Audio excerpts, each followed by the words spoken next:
Olá, estudantes de Química Geral, tudo bem com vocês? Estamos de volta, mais um vídeo de eletroquímica, é o último, pessoal, hein? Animado? Aí chegamos ao final do curso, então esse é nosso último vídeo. Nós vimos no vídeo anterior que nós podemos ligar um voltímetro, né, numa célula eletroquímica, e isso daí vai dar um valor para a gente, né, que é medido lá, que é chamado de força eletromotriz, né, FEM aqui, ou é o potencial daquela pilha, tá? Representado aqui pela letra E. Esse valor que é indicado no voltímetro aqui em volts, ele vai corresponder à diferença de potencial, ou seja, um ΔE, né? O potencial é o E, um ΔE de uma pilha. Para determinarmos esse valor, vai depender de quais são as espécies químicas que estão envolvidas nas reações dessas células, das concentrações e da temperatura também. Se nós tivermos, então, por exemplo, uma reação aqui de oxirredução entre estanho e cobre, nós teremos aqui um outro valor de diferença de potencial característico para essa reação de oxirredução. Bom, mas como que a gente vai saber, o que determina isso daqui? Então, nós vamos ver nas aulas no vídeo da aula de hoje. Bom, nós vimos anteriormente que a representação que nós temos para o potencial é com a letra E, né? Nós representamos como potencial chamado padrão, esse E0 aqui, esse símbolo de E0 aqui do eletrodo, tá? A unidade de medida que a gente vai ter aqui é o volts, tá? Como conceito, nós podemos dizer que é uma grandeza que ela vai medir a capacidade que esse eletrodo possui em sofrer oxirredução nas condições padrão, tá? Se ele vai sofrer oxidação ou se ele vai sofrer redução. Esse valor aqui vai nos dar essa ideia aqui, para saber o que está acontecendo. Tá? Lembrando que se ele é potencial padrão, é porque é um potencial que foi medido nas condições padrões. Quais que são essas condições aqui? Uma concentração da solução de 1 mol por litro, né, 1 molar, na pressão de 1 atm e temperatura de 25 graus Celsius. E como que eles são obtidos, né, esses padrões de redução? Eles são medidos em função aqui, né, em relação de um eletrodo padrão, né, de hidrogênio, chamado aqui eletrodo padrão de hidrogênio, que ele foi tido como a nossa referência aqui como um potencial zero, tá? Esses dados eletroquímicos obtidos de diversas reações aqui com base na reação do hidrogênio, né, do eletrodo padrão de hidrogênio, então eles vão ser colocados numa tabela. E essa tabela aqui vai dar uma ideia para a gente conseguir entender o que está ocorrendo, né? Existe uma ordem aqui em relação a esses potenciais para se montar essa tabela.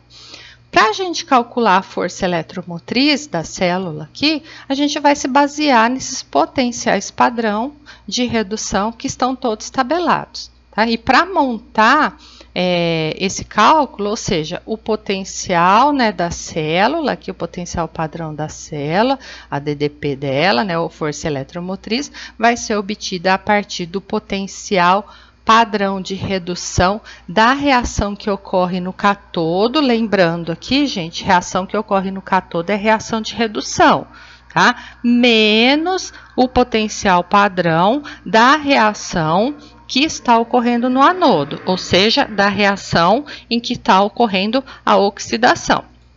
Vamos pensar, por exemplo, na montagem dessa célula eletroquímica aqui, em que a gente tem a montagem dela, a gente está utilizando o zinco, tá?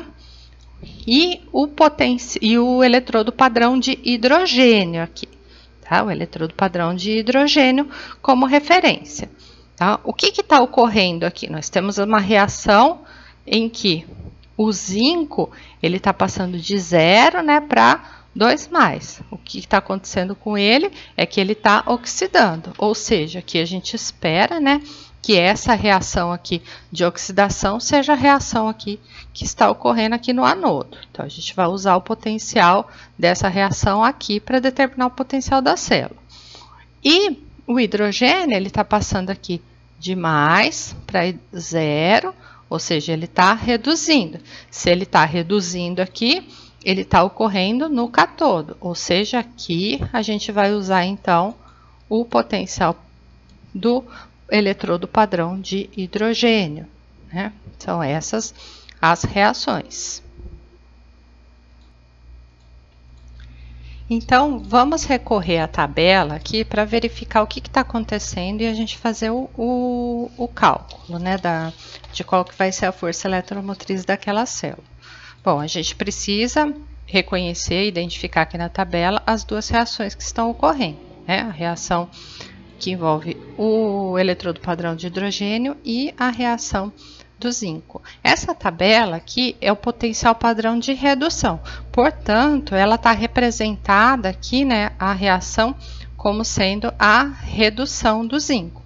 Porém, o que a gente observou anteriormente naquela célula, né, é que o zinco ele está sendo oxidado, né, de zinco, ele está sendo corroído, né, o zinco metálico está passando para a solução em zinco 2+. Mas a gente utiliza o valor do potencial padrão de redução para fazer o cálculo. Ou seja, nós vamos usar aqui na célula o potencial padrão de redução do cátodo menos o potencial padrão de redução do anodo. Tá? O do cátodo, que é do hidrogênio aqui, é 0. Então, a gente vai colocar como 0, menos agora o potencial que está indicado aqui, o potencial padrão de redução da reação lá que ocorre no anodo, que é a reação de oxidação do zinco, tá? Então, de modo que essa reação vai ter um potencial padrão de 0,76 volts. Então, ela ocorre dessa maneira como a gente representou anteriormente. Posso dizer o contrário, que o zinco ele está, em vez de ele estar oxidando, ele está sofrendo redução? Se a gente fizesse o processo contrário aqui, notem que o valor do potencial da célula iria dar negativo. E se esse potencial dando negativo, significa que daí não é uma reação espontânea. Tá? A gente identifica então o processo que está ocorrendo por aquele que vai ser espontâneo, ou seja, o potencial da célula tem que ser positivo.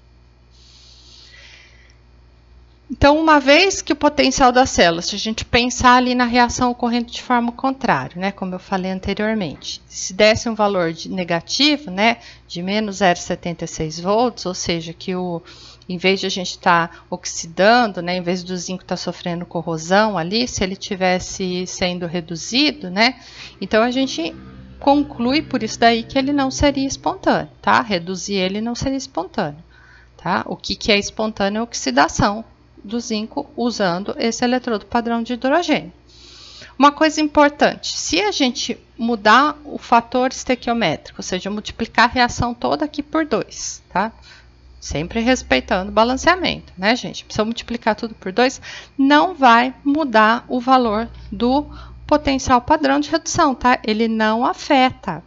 Então, preste atenção nisso. Quando a gente fazer balanceamento, não vai ter que, se tiver que multiplicar alguma semi-reação aqui, não vão multiplicar o potencial padrão de redução daquela semi-reação, tá?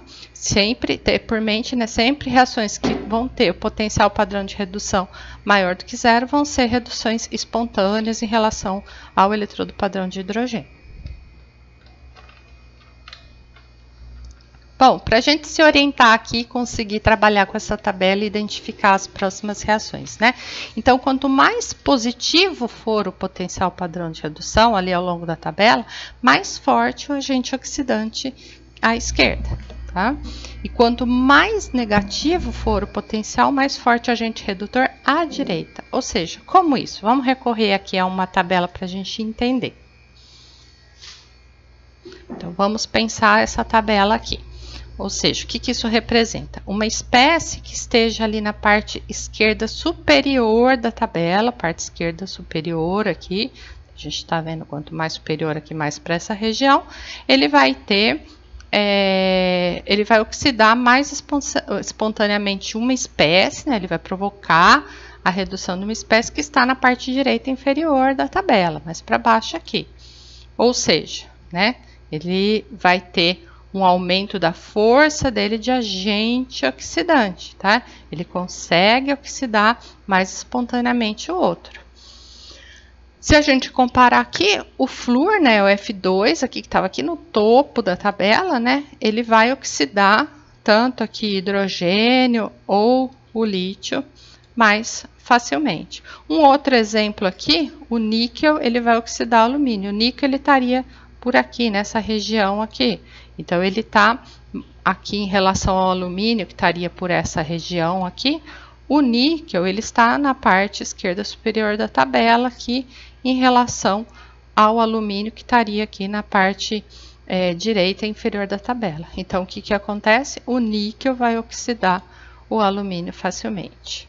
Vamos ver alguns outros casos aqui para a gente conseguir aplicar. Então, vamos pegar um exemplo aqui. Se nós montarmos uma célula eletroquímica assim, contendo um eletrodo de cádmio metálico, cádmio aqui em solução, na forma de cádmio 2+, né? Colocamos uma ponte salina, daí eu tenho uma solução aqui com ferro 2+, e um eletrodo aqui de ferro metálico, né? O que que vai acontecer aqui? Qual processo que eu vou ter? Eu vou ter preferencialmente um processo de oxidação, né, ou corrosão do cádmio para o cádmio aqui indo para cádmio 2+, 2 elétrons, ou nesse caso aqui, nesse compartimento, eu vou ter uma redução, né, o cádmio 2+ sendo depositado ali, a partir da solução sendo depositado no eletrodo. E o ferro, o que que vai acontecer com ele, né? Ele vai passar, como que eu vou conseguir identificar aqui se o ferro ele está sofrendo corrosão, né, passando ali para a solução, né, ou seja, oxidando, ou se o ferro está reduzindo, se ele vai sendo depositado ali a partir da solução, sendo depositado em cima do eletrodo, né? Então, ou seja, qual que é a reação global aqui, se eu estiver tratando de uma célula aqui, de uma pilha, né, uma célula galvânica, uma célula que ela tem que ser espontânea. Como que a gente consegue identificar qual que está ocorrendo? Então, a gente tem que recorrer lá na tabela, lembra, gente? Então, vamos ver lá a tabela. Então, gente, recorrendo à tabela aqui, o que que a gente pode observar? Marcando aqui o cádmio e o ferro, né, que são os componentes ali da nossa célula que nós estamos montando. Pela tabela, o que a gente observa? Que aumentando aqui nesse sentido, nós aumentamos a força do agente oxidante. Ou seja, eu posso concluir que o cádmio 2+, ele é um agente oxidante melhor do que o ferro 2+, tá? Por outro lado, aqui, a gente aumenta a força do agente redutor, né? O agente que vai provocar oxidação, que vai provocar redução na outra espécie da semi-reação, né? Ou seja, nesse caso aqui, o ferro, ele é um agente redutor melhor do que o cádmio. Então, isso vai explicar para a gente, né? Vamos voltar para o esqueminha da célula. Então, voltando no esqueminha, né, o que a gente observou lá da tabela é que o ferro vai ser um agente redutor melhor do que o cádmio, né? O potencial de redução dele é mais negativo, enquanto que o cádmio 2+ é um agente oxidante melhor do que o ferro. Então, isso leva nós entendermos qual que vai ser o processo que está ocorrendo aqui preferencialmente, né? O ferro, né? Se ele é um agente redutor melhor do que o cádmio, ele vai provocar a redução do cádmio. Ou seja, ele mesmo vai oxidar. E o cádmio 2+, sendo um agente oxidante melhor do que o ferro, né? Então, ele vai provocar a oxidação aqui do ferro e o cádmio por si vai ser reduzido. Então, é essa a reação global. Então, quando a gente pega lá da tabela, a tabela está representada dessa maneira aqui, né? Se a gente escolher lá os potenciais, né, ele está representado dessa maneira. Mas como que a gente monta essa semi-reação, né? O cádmio nesse sentido e o ferro agora aqui, a semi-reação que está ocorrendo é no sentido oposto, porque o cádmio está sendo reduzido e o ferro está sendo oxidado. É esse o processo que está ocorrendo. Então, para determinar o potencial da célula, lembra, o potencial do cátodo, qual que é o potencial do cátodo? O que ocorre redução. Qual que é o que está sofrendo redução? É o cádmio 2+, indo para cádmio. Então, aqui a gente tem o potencial do cátodo, o potencial padrão do cátodo. E agora, qual que é o potencial padrão do anodo? É o que está ocorrendo a oxidação. Qual que está oxidando? O ferro para ferro 2+. Então, a gente tem menos o potencial aqui referente ao potencial do anodo, que é o menos 0,44 volts. Ou seja, essa célula aqui vai ter um potencial positivo de 0,04 volts. Positivo porque representa o processo que está ocorrendo espontaneamente, tá? Notem, gente, que se a gente inverteu aqui, só para entender o que está acontecendo, tá? Não vamos mudar sinal, nada. A gente usa o valor que tem ali na tabela, tá? Como é menos com menos, automaticamente ele ficaria positivo. Então, pessoal, sabendo trabalhar com essas informações, nós podemos prever também alguns processos de corrosão, né? Eu vou citar aqui um exemplo, que é o caso da corrosão do ferro, né? Uma vez que o potencial de redução do Fe2+, aqui, ele é menor do que o potencial de redução do oxigênio, na forma do gás oxigênio, né? O ferro ele vai poder ser oxidado pelo oxigênio. Ou seja, nós teremos uma reação aqui que representa a redução, né? Ou seja, do cátodo, a redução do oxigênio e, por outro lado, a oxidação do ferro, né? O ferro na forma ali do ferro sólido, indo a ferro 2+, né? O oxigênio que também está presente ali na água, né, dissolvido na água, ele também pode provocar oxidação do ferro, né? Depois que se forma o ferro 2, né, ele também pode ser oxidado mais uma vez, levando ao ferro 3+, que é a forma que a gente tem ali do óxido da ferrugem, né? Então, relembrando a tabela, por que que acontece isso, né? Se nós aumentarmos aqui nesse sentido, a gente aumenta a força do agente oxidante, né? Ou seja, o oxigênio é mais agente oxidante aqui do que o ferro. Se ele é um agente oxidante mais forte, então o agente oxidante é o que provoca a oxidação no outro material, né? Ou seja, ele vai provocar a oxidação do ferro. Essa aqui é uma representação, né, uma figura aqui de uma gotícula de água em cima do ferro, né, que permite com que ocorra a formação da oxidação do ferro, né, e consequentemente levando à produção da ferrugem. Então isso aqui vocês encontram também lá no final do capítulo do livro do Brown. E aqui nós encerramos a nossa disciplina de Química Geral. Esse foi nosso último vídeo, né? Encerrando com o tópico de eletroquímica. Nós vimos até uma boa parte do capítulo 20.